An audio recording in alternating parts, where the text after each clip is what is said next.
If you follow me, you probably care about self-improvement. That is what half of my videos are about, after all.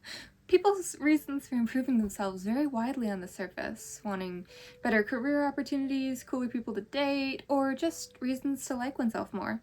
But at the root of almost all of these desires is relationships. Whether it's a relationship with yourself, your boss, or your ex-girlfriend, self-improvement is almost always a desire to affect these relationships in a positive way. Relationships can be difficult to navigate, but learning the psychology behind why people, including you, do what they do will give you a crucial advantage.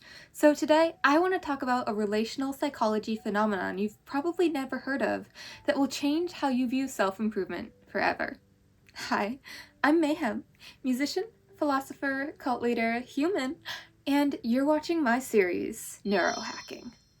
Today's video is about something called the Einstellung effect, and while you may not have heard of it, you've almost certainly experienced it.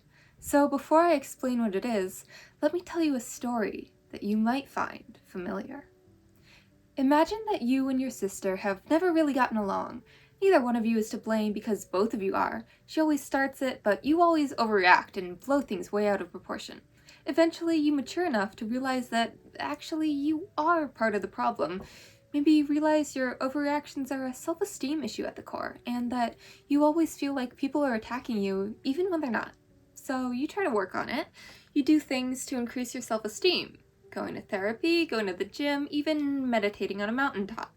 And it works, to a point. Because you find when you meet new people, even when they say judgmental things, you have a newfound sense of inner peace, and their remarks don't bother you even a fraction of what they would in the past. In fact, your relationships have improved with almost everyone except your sister. Sure, it may take an extra 20 minutes before a minor disagreement turns into a full-blown yelling match, but you have to focus on restraining yourself in a way you don't with other people. It almost feels like with other people you're a whole new person, but with your sister you're the same person you've always been. But why? In order to understand this phenomenon, we need a basic understanding of the neuroscience behind how learning occurs in the brain. I'm going to explain this as simply as I can, which might be an oversimplification from a scientific perspective, but my perspective should be useful to everyone who's not going for their neuroscience PhD. Your brain is composed of tiny parts called neurons. Neurons, also called nerve cells, are the cells of the brain, and they basically hold different ideas, very tiny ideas. These neurons connect to each other using synapses, tiny filaments that link one neuron to another. This connection happens whenever the brain has reason to believe that these two ideas are connected, such as by experiencing them at the same time. If you've ever seen or made an idea web, a brainstorming activity where you think of ideas and circle them, then think of related ideas and connect them with lines, this is basically what your brain looks like. The ideas are neurons and the lines between them are synapses. But not all connections are the same. When two neurons connect more than once, their connection becomes stronger each time. And chains of neurons that connect many times form what are known as established neuronal pathways, which are what are responsible for patterns in our behavior. Conversely, if a weak connection is not used for a long time, it can be erased by synaptic pruning, a process that cleans up unused connections when they seem no longer necessary. So how does this relate to our story? Well, different neurons are activated when you interact with different people. You could imagine that one group of neurons store thoughts about your sister and different groups for each new person you meet. And apart from positive or negative prejudices such as stranger danger or girls with colored hair are hot, the neurons activated when you meet a new person are not yet connected to very many others. But the neuron group for someone you've spent a lot of time with, like a close friend, family member, or partner, will have many connections. When you know someone well, you develop a lot of associations with them. Memories of the dynamic you've had, for instance. Not only that, but the connections will likely be very strong ones, because each time you repeat a certain dynamic, it reinforces the link between the person and the behavior in your brain. But when you meet a new person you've never interacted with, your interactions are a blank slate. There isn't a pre-programmed pattern for how your relationship will be because you don't have one yet. So your brain has a much better chance of acting out a new habit you've been practicing versus a bad one from the past than it would if the old habit's connection was strengthened by having always acted that way with that person. This phenomenon is multiplied because it affects both people in the relationship. Not only do you have habits you slip into around them, but they have ones for you, and you have ones in response to theirs, and they have ones in response to the ones you respond to theirs with, and so on until a vicious spiral emerges and creates a toxic dynamic. And while it isn't impossible to divert the course, it does take a lot of mental processing power in order to do so. You will always have to examine your instincts before acting on them, and if you ever let your guard down, you can expect to slip back into the way things were before. Our brain is constantly trying to conserve processing power, like I talked about in my video, How to Learn That You Know Nothing. And this is the reason for the psychology phenomenon known as the Einstellung effect. Einstellung is a German word which means attitude, and it is defined as a predisposition to solve a given problem in a specific manner, even though better or more appropriate methods of solving the problem exist. This happens because it takes less cognitive energy to use heuristics, pre-programmed mental shortcuts to respond to situation X with response Y, than it does to come up with a new solution, even though the new solution may work better to solve the problem. Heuristics use less cognitive energy because they utilize established neuronal pathways instead of forging new synapses. To use an analogy, finding new solutions for problems is like trying to cut a path through the brush, while using an established neuronal pathway is like zooming down the highway.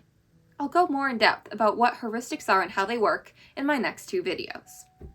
The Einstellung effect is usually spoken about in the context of science or mathematics or engineering, but it applies equally to relationships. Everyone knows that having a heated argument is not a good way to resolve a disagreement with someone, but once the pattern of trying to do it that way is established, it's extremely difficult to break. So if you have a toxic dynamic like this with someone in your life, what should you do? The first is to adjust your expectations properly. Many people hang on to dysfunctional relationships because they hope that if they change or the other person changes, the relationship will improve and become healthy. But in fact, because of the Einstellung effect, even drastic lifestyle changes are unlikely to have much effect on an existing relationship, though they can significantly improve the happiness of your future ones. Think of it this way. If someone is an alcoholic, their chances of one day recovering are statistically over 50%.